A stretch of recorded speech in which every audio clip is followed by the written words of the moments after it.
Yo, once again, it's on. Back at you one more again, Real Kens TV in the House Light Kitchen Sinks. Hopefully you like the video. Feel free to comment. Definitely share, subscribe to the channel if you're not already subscribed. And be sure to hit that post notification. So anytime I bring you this action and this heat, guess what? You're amongst the first to receive it. Now, with no further ado, let's get into this evening's video, if you will. Sunday evening, it's about 12:47, soon to be Monday morning. I'm ecstatic. My Dallas Cowboys, we had to do what we had to do against the Giants today, you know what I mean? So shout out to all my Dallas Cowboy fans out there.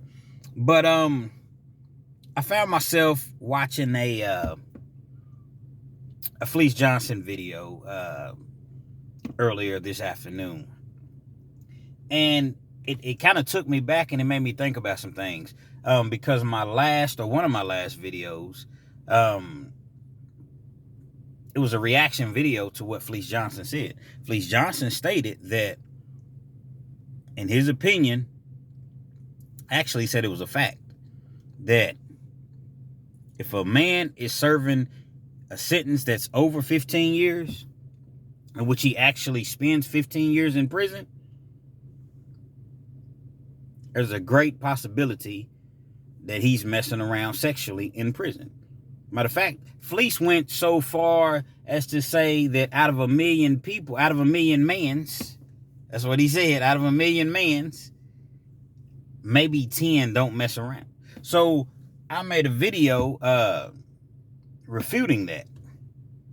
Now I understand, I respect Fleece Johnson's point of view, because everybody has an opinion. And for you all that's not familiar with Fleece Johnson, go check him out. Hustler Spirit 502, that's the name of their channel, man.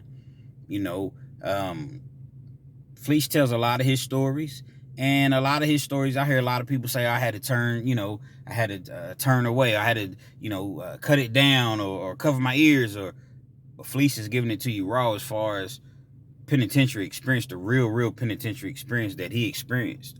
Penitentiary back then in the 70s and the 80s and the 90s, from what I hear.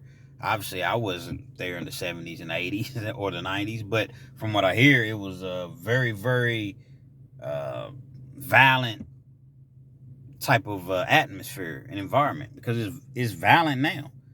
So back then, I can only imagine how it really, really was. So Fleece, he tells his stories, and he tells exactly the things that he endured, if you will, for the 40-year sentence that he served. He actually served 40 years. So y'all go check out Fleece Johnson over at Hustler Spirit 502. So essentially, I'm making a part 2 video. I'm making a part 2 reaction video, in a sense. The reason that I say that is this. Fleece basically was saying, actually he was blatantly saying, I don't even want to say basically, he was blatantly saying that you never know if a person indulges in that sort of activity, if you will, until you see an individual come around that's, a gay individual, however you want to put it. And once they come around and they're in that environment, you see a lot of people that you never thought went that way. You see kind of how they act. You see the look in their eye. You see how fellas we get when we're around women, and we want to impress them, or we want to, just be on our best behavior. Well, Fleece was basically just saying, you see that when they come around in prison. And I know that to be true because I've actually seen it. Now, there is a message this evening. It's definitely a message. Now, the individual that I'm speaking of, I don't want to say his name. I typically don't. Every once in a while I'll say a name, but I don't want to say this individual's name for the simple fact that, he's from my home state, and me and the dude, we was cool. So I don't want to put him out there like that. Even if he wasn't from my home state, I still wouldn't say his name. So somebody's going to see this video and probably know who I'm speaking of. Hopefully they don't. It's been some years, so I don't know. Nevertheless, This individual, we just gonna call him, I don't know, what's a good name? We're gonna call him Frank. We're gonna call him Frank. Now, my disclaimer is a lot of people named Frank. So I'm not talking about you, Frank. It's just a made up name that that we're gonna use, so that I can tell this story. So if your name is Frank, no, I'm not talking about you or referring to you, Frank. Now, and the two kind of tie in, because basically what I'm saying is, at the end you will understand exactly why I kind of told the story simultaneously, and they kind of correlate, So nevertheless, we're gonna get into the story. Individual Frank, he was a barber. He was a barber in prison. Now, for you all that's never been to prison, if you're a barber, that's one of the coolest jobs to have. Now, the reason that I say that is, when you're a barber, you'll never be broke in prison. Because no, you're not supposed to charge people for cuts, but everybody charges. All the barbers charge, because technically, when an inmate comes in to get a haircut, the barber just, even Steven. That's all they're required to give you. Even Steven is just, even all the way around, put a line on it, next man. But when you have a barber that's, he's taper your sides, whatever you want. White guys, they want to spike, they want to, what do you call it, the military cuts, I forgot the name, tied white, I forgot what it's called, I apologize, I don't remember what it's called, but basically it's where you got the fade, and it's like way, way, way up, you know what I'm saying? So if you want a specific type of cut, which pretty much everybody walks into the barbershop, they want a specific cut, so the barber's going to charge you, I don't know, probably a pack of cigarettes, something like that. Now, they don't have cigarettes in the penitentiary at this point, so he might charge you 5 stamps, which is equivalent to about $2.50, or he might charge you $3, somewhere around, that price range. Everybody loves the barber. Everybody's trying to get in and see the barber. So, nothing cool about prison or whatnot, but if you're a barber and you're in prison, it's just one of the best jobs to have. You skilled, you're able to do those things, so you're going to make a lot of money on the side, or extra money on the side, so that you're able to maintain and not have to have your people send you so much money. You see what I'm saying? So, and I have to be careful, because his name is I'm so close to just saying his name, not even doing it on purpose, But Frank was cool, man. Everybody liked Frank, man. He was a young dude. He was probably, at this point, he was in his 20s. Frank was probably about 5'9". He was in shape. He wouldn't work out all the time, but sometimes he would work out. He's kind of ripped up, played basketball all the time. He was pretty good in basketball. And a lot of people didn't, I seen Frank call a couple people out, seen Frank whoop a couple dudes. So, Frank he was about his business. He would go in. And when I say go in, he's going to get it in. He's, okay, let's do it, if that's what you want to do. I never will forget. We was in the dorm. Now, at this particular place, we didn't have cells. It was a dorm. And we had 4-man cubicles. So when you walked in, there was a wall that was about yay high. I'd say 3 foot high. And you had 4 people assigned to a cubicle. So you had 2 beds on the left, which you had a lower rack and an upper rack, just like bunk beds, and the same on the other side. The cubicle was probably, if I had to guess, it was maybe, and this is just a guess, maybe an 8x6. It was relatively small. So it was 4 people. There's a desk. Everybody has their own individual locker. And that was your space. That was your area. If you had a television, if you bought a television, they had these, at the end of the beds, they had a TV stand that was mounted to the bed. So you could literally put your television up on the TV stand put your headphones in, lay in your bed, and watch TV. So a lot of times that was my peace of mind when I was incarcerated. It's nothing like putting your headphones in, tuning everything out, and just watching your television and watching whatever you want to watch. It's nothing like it. I'm a sports fanatic, so a lot of times, I was watching sports, but different people like different things. So hopefully I've painted a picture as far as what a cubicle looks like in prison. I said a cubicle, actually just a cube. It's not a cubicle, it's a cube. But y'all know what I meant. So we were sitting there, the new people came in. Once the new people come in, everybody wants to, not everybody, but some people sit down at R&D. R&D is where you go when you first arrive at the prison. You got to take your property in, and they inspect it and go through everything, make sure that you don't have anything that you're not supposed to have. Then they assign you, your state jacket and your state boots and your state uniform, unless you already have those things. But everybody has to come through R&D. So typically people will line up when they know that the new arrivals are coming in, see if there's anybody that they know, and pretty much go that route. Now, I never did that because I didn't really care who was arriving at the prison. So I'm sitting in the cubicle one day, and I just keep saying cubicle. So I'm sitting in the cubicle. That's what it's gonna be. I'm sitting in the cubicle. That's what we're gonna go with. So I'm sitting in the cubicle one day, and there's a bed empty. We have one available spot in our area. So they bring this person in, and right away when you see this person, you could clearly tell, blatantly tell that this person, I don't know exactly how to put it, because when he walked in, he was very, very, very feminine.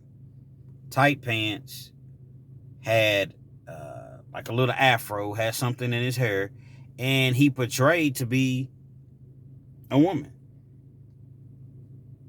That's just what you seen when he walked in.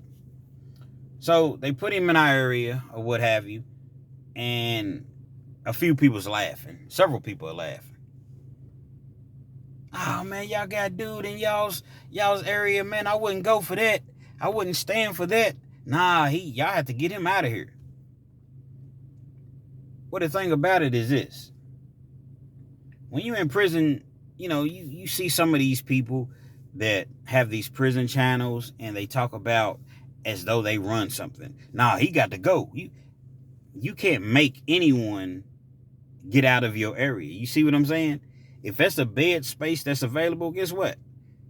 That's where that individual is going to be placed at. You can't make anybody. You don't own the prison. You don't really have no say-so in the prison, so you can't make this individual leave the area. Now, me, I don't have a problem with anybody, because if you're not doing anything to me, why do I have a problem with you? Okay? If you're gay, if you're a gay guy, and you don't approach me in that manner, guess what? You're not bothering me. So I never had an issue with it anyway. It was just funny because everybody, as I mentioned, was laughing and, kiki and kai and, just laughing at us. So as time went on, as the days went on, you started to see a whole lot of, I don't know, just kind of strange behavior from people. Like people that acted one way. But when this individual, and the individual's name was Dutchess. That's what he went by, Dutchess. So when Dutchess arrived, people's giving Dutchess free food and free tuna pouches. And, in prison, man, you don't just give away tuna pouches. You might give somebody a noodle if they're hungry, or, a potato or something like that. But a tuna pouch? You giving somebody a tuna pouch? So Dutchess was making his rounds, and he was kind of bouncing from, this cube to that cube, and just learning his way around the facility, and he never wanted for nothing. Everybody was just, man, he had so much food. Now, when I say everybody, I'm just speaking not literally everybody, but he had so much food in his locker and in his box, he never wanted for anything. It's kind of like you seen the twinkle in certain dudes' eyes when Dutchess was around. It was so crazy that when Dutchess came around, when he went to take a shower, the correction officer, which was a woman, she would block the entire bathroom, the entire shower room off. It's the bathroom because you got your showers, you got your toilets, you got your sinks, but it's all in one area. She would come in and literally stand there while Dutchess was in the shower. So people was, some people was upset, like, man, we can't get in the restroom, man. We got other stuff. You gonna shut down the whole facility because this person has to go take a shower? And they were individual showers too, so it wasn't even an open shower. So it was an individual shower with a curtain, so no one could have seen Dutchess in the shower. So that went on for a little while, and eventually that part of it stopped. But you just seen a whole lot of guys that would make or found a reason to make conversation with Dutchess. One morning we get up, and actually it was the evening time. It was the last count of the evening. So they count you several times in prison. So I think this might have been maybe the 10 o'clock p.m. count or 11. It's one of them. Dutchess got out of the bed. He was in the top bunk. He gets out of the bed with the tightest shorts on that anybody has ever seen. So when you get counted in prison, you have to get out of your bed, hold your ID up while the correction officer walks by, looks at your face, looks at the ID, looks at your face, looks at the ID. The cool ones don't do that. They just keep it moving. But the ones that's trying to, be sergeants and captains and things, that do the most, they do it, and they want the camera to see that, they're doing their job properly. So Dutchess is standing there, and he got these little bitty shorts on. And he got his shirt, like, kind of tied up.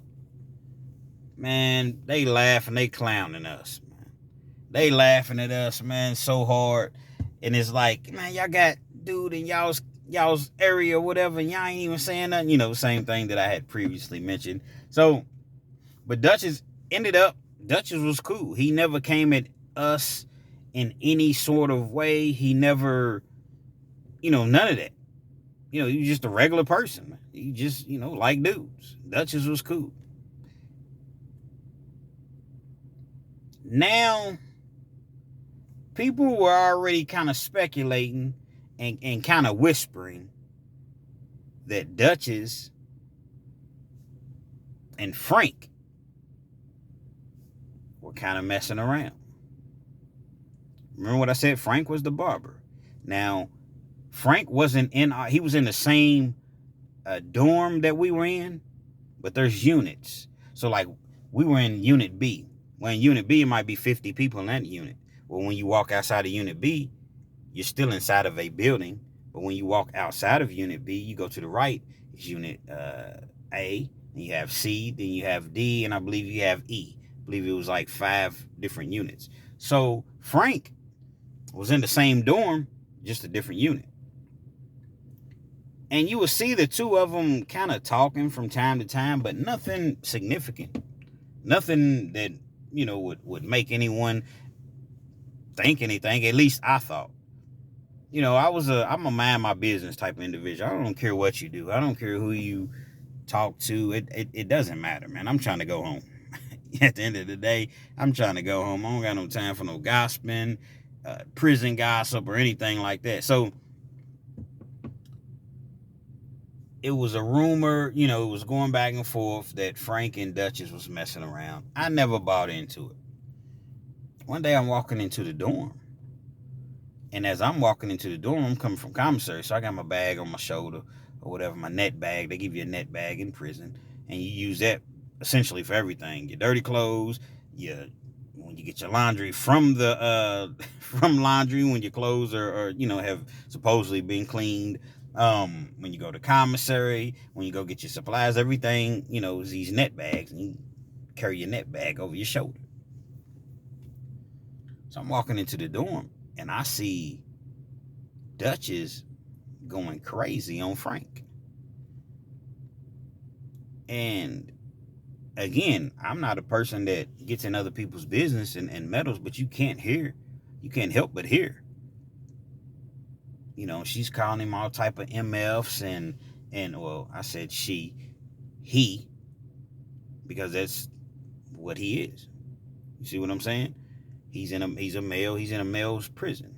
He wasn't an actual transgender, but I believe at the time of his arrest, he was attempting to transition, but they had him in a male prison. I don't want to offend anyone, so that's why I'm trying to choose my words carefully, and at the same time keep it all the way real with you all.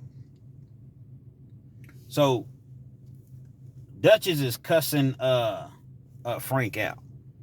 I mean bad. And he's exposing him. Yeah, how do I taste? Yeah, last night, I was I was in you last night. Tell everybody how I taste. So Frank is just kind of looking at him. And Dutchess is, just going crazy, man. Just really, really just exposing their dealings, if you will, to say the least, rather. We did this and we did that, and you wasn't saying that when you was telling me you love me, and I better not be talking to none of these other dudes. Like, just spilling the beans. I must admit, Frank played it, he played it cool. He didn't, he kept his cool. He was just like, yeah, whatever, man. What are you talking about? What are you tripping for, man? Now, an individual that said something like that to you,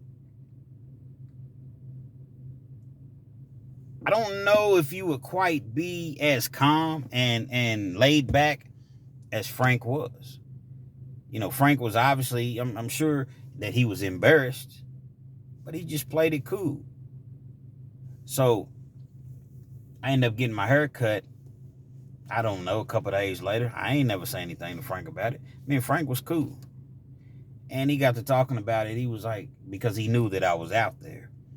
He knew that I witnessed it. So he got to talking about it. He was like, man, people want to say this, they want to say that, and it's not even true. He said, the only reason that I look out for dude, speaking about Dutchess, is because me and his mother on the streets, we messed around.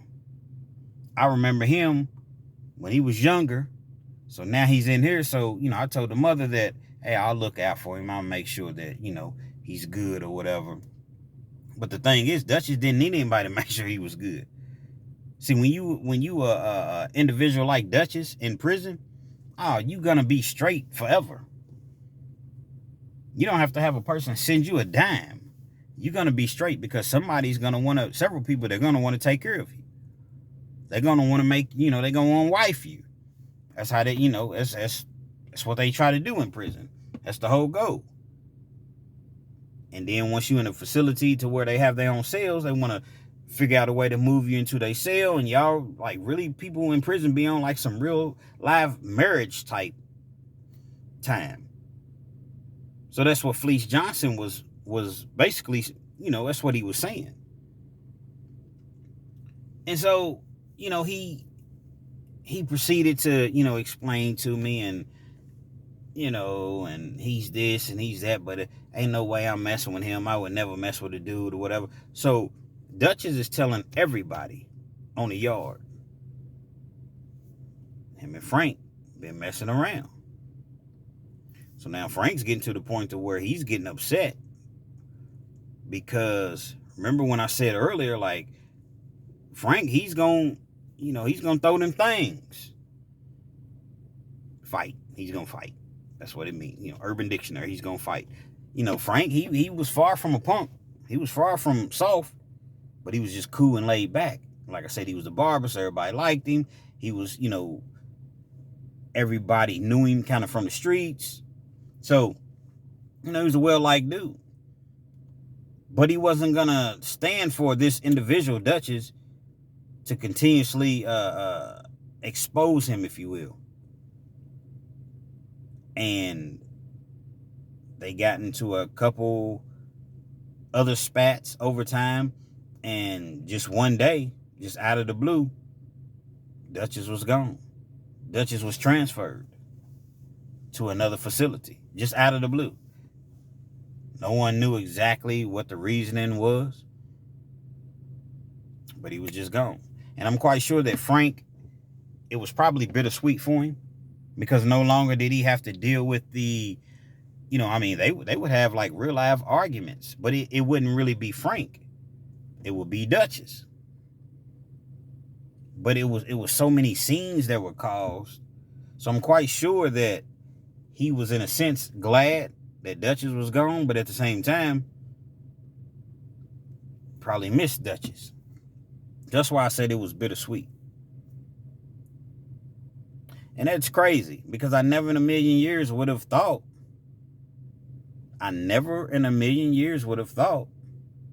that Frank would indulge in that sort of activity. Which brings me back to what Fleece Johnson was saying. A lot of people say this and they say that, but until you're actually in that situation, in that actual scenario, you don't know who's going to do what. But you'll see, as long as eventually you'll see little things, you'll see little conversations, little comments from an individual to another individual, a la Dutchess, to an individual like Dutchess. And then next thing you know, you'll see them walking together a little bit. Because you're trying to, people that are doing, they're trying to, be discreet. But as time goes on, you see it more and more and more and more. And then it's like, shoot, it is what it is. So going back to my first video that I made, Fleece was saying that he thinks that when a man is released from prison and he gets with a young lady, she should require him to go and take an AIDS test, just an STD test, all the way around the board. And I pretty much agree. I believe both people should go, because, you don't know what she's been doing either. You see what I'm saying? So what's wrong with knowing your status? It's not a bad thing. Shouldn't be offended about it. Both of you all go. That way there's no discrepancies. There's no, wondering in your mind like, man, I wonder what this person was doing. And even though you still may not know exactly what they were doing, at least you'll have some peace of mind of knowing, okay, I know their status. A whole lot of crazy stuff goes on in prison, in jail. A whole lot. There's dudes that, Frank didn't even have that much time. 10 years maybe. Now, 10 years in Kentucky is not 10 years in another state, if you will. 10 years in Kentucky, unless it's violent, unless you shot somebody, stabbed somebody, killed somebody, something like that. 10 years in Kentucky means you do 2 years, which is 20% of your time. Then you go up and see the parole board. And they have all type of classes that you can take, that each class that you take, it knocks 90 days off of your sentence. So you could literally come in, get a 10-year sentence, and in 4 years, because they send you home your last 9 or 10 months, it's called mandatory release. They make you go home. You might be like, no, I don't even want to go home. I want to stay and serve my time out. No, they make you go home like your last 9 or 10 months. So on a 10-year sentence, you could be home in 4 years. So for someone that had a small sentence like that, and when I say small, not making light of prison time, I'm simply saying small in comparison to other people that are serving 30 and 40 years and never going home. So yeah, it is small compared to that. in the major realm of things, it's not small. Any prison time is major. And so it was just one of those things, and it was like, wow. When I heard Fleece speaking on that, he's definitely right. Fleece Johnson, man, we all laugh at him. Not laugh at him because he's a funny guy. He makes us laugh, and a lot of the things that he's saying is dead on point, 100% accurate. You might not agree with him. You might not agree with what he says, what he's done, how he's depicted. You may not agree with a lot of things, and that's okay, because that's your right. But one thing for certain, two things for sure, everything that he said he's done or that he's seen is documented. Literally. It's documented. So when he tells you something and he's telling you about prison and how prison really, really is, and especially was at the time that he was actually locked up, a lot of things seem far-fetched. Even to me, some of the stories that he tells, I feel like, okay, some of this is for entertainment. Initially, I felt that way, but I don't know. I don't know at this point. Go check him out, Hustle Spirit 502. These are the things that you're going to see in prison, so hopefully you don't have to ever see these things. It's normalized in prison in a sense. You have guys that'll say, oh, man, they just gave me 30 years. I'm going to just go on, lay back, give me a TV, give me a boy, and just do me. What? And then you have people that'll be like, yeah, I feel you, man. No, I'm not going to say I feel you. And a lot of other people's not going to say I feel you. But I'm just simply saying that a lot of these things are normalized in prison. Hey, bro, I'm about to go in the shower, man. Y'all hold me down, man. Y'all watch the, watch for the COs. We going to go in here and do the most. Do our thing. We got you, dog. We got you. What? But again, in prison, it's normal. It's literally normal. I actually talked to Frank. Ran into Frank on Instagram, I believe. And, he seems to be out doing well. And it never came up or anything like that. And I would never say anything. Because, again, it's not my business. But I will say, ladies, if you happen to be watching and your man gets out of prison, it's not a bad thing to make him have a test. Just be willing to take that test with him, though. You can't expect him to do something like that, but you're not willing to do it alongside. I don't agree with Fleece when he said out of 1 million mans, 10 men may not do it. No, there's a lot of dudes in prison that don't indulge in that type of activity. There's a lot. But there are some that's going to get down with the get down. Just what it is, man. So be careful. Everybody. Just be careful, man. You know what I mean? Because it definitely goes down. Real Kens TV. Hopefully you like the video. Feel free to comment, share, subscribe to the channel. If you're not already subscribed, and be sure to hit the post notification so anytime I bring you this action, this heat, amongst the first to receive. Real Kens TV 859. We out.